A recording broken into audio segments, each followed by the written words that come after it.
श्री स्वामी समर्थ. जय जय स्वामी समर्थ. माझ्या स्वामी कृपा चॅनलमध्ये सर्वांना नमस्कार. स्वामी महाराजांच्या कृपेने तुमच्या सर्व चांगल्या इच्छा पूर्ण होत ही स्वामी महाराजांच्या चरणी प्रार्थना करते आणि आजच्या या नवीन व्हिडिओला सुरुवात करते. 2 मार्च 2026 वार सोमवार या दिवशी आहे होळी.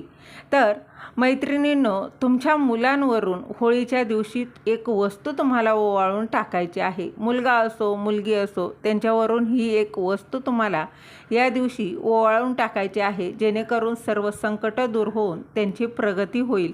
तसेच त्यांच्या आयुष्यातील अडचणी काही असतील, काही समस्या असतील तर त्या सर्व दूर होतील व अतिशय प्रगती होईल. अतिशय बघा प्रभावी असा हा उपाय आहे. कोणती वस्तू ओवाळून टाकायची आहे ते मी या व्हिडिओत तुमच्यासोबत शेअर करणार आहे.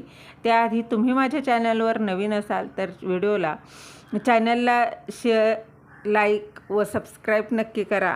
तर बघा, सर्वात आधी म्हणजे होळी आणि पौर्णिमा ही एकाच दिवशी आहे. तर या दिवशी बघा आपल्याला आपल्या मुलांवरून, मुलगा असो मुलगी असो, त्यांच्यावरून ही एक वस्तू ओवाळून टाकायची आहे. होळी या दिवशी बघा, शुभ दिवशी तुमच्या मुलांवरून ही वस्तू तुम्हाला ओवाळायची आहे आणि ती टाकायची आहे आणि फरक नक्की बघा नक्कीच तुम्हाला जाणवेल. तर बघा, होळी झाली की दुसऱ्या दिवशी असतं ते म्हणजे धुलीवंदन.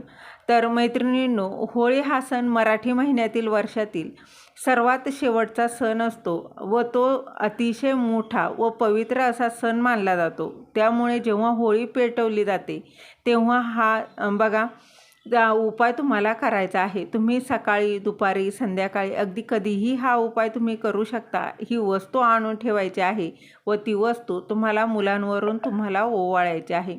मुलं मोठी असतील किंवा लहान असतील तरी हा उपाय तुम्ही नक्की करायचा आहे. त्याचबरोबर अगदी लहान बाळ असेल तरी हा उपाय तुम्ही करू शकता. हो, परंतु यासाठी मूल तुमच्या जवळ बघा हवीत, लांब असतील तर हा उपाय तुम्ही करू शकत नाही. म्हणजेच काय, तुमचं मूल जर शिक्षणासाठी कुठे बाहेर असेल तर करू शकत नाही.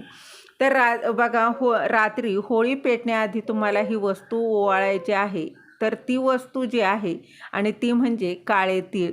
हो मैत्रिणींनो, काय करायचं आहे, थोडेसे काळे तीळ घ्यायचे आहेत आणि ते काळे तीळ तुमच्या उजव्या हातात मुठभर बघा, हे काळे तीळ मुठीत घ्यायचे आहेत आणि अगदी मुठभर घ्यायचे आहेत आणि मुलांना जमिनीवर बसवायचं आहे. व त्याचबरोबर अगदी बघा, तुम्हाला 2 मुलं असतील तरी बघा पहिल्या मुलावरून ते तीळ ओवाळायचं, नंतर तेच तीळ दुसऱ्या मुलावरून ओवाळायचं आहे आणि नंतर ते तीळ कागदात बांधून बघा तुम्हाला घ्यायचे आहे आणि होळी पेटल्यावर कागदाच्या पुडीत तुम्ही बांधून ठेवा आणि त्यानंतर होळी पेटल्यावर त्या अग्नीत टाकायचे आहे. त्यामुळे मुलांवरील सर्व अडचणी, संकट, गरिबी, दरिद्री सगळं काही दूर होईल.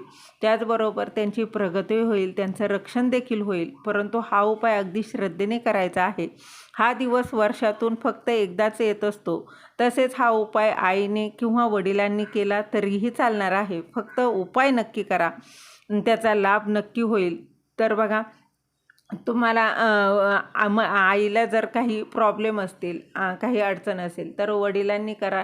वडिलांनी करणं शक्य नसेल तर आजी, काकी, घरातील इतर व्यक्तींनी केला तरीही चालेल.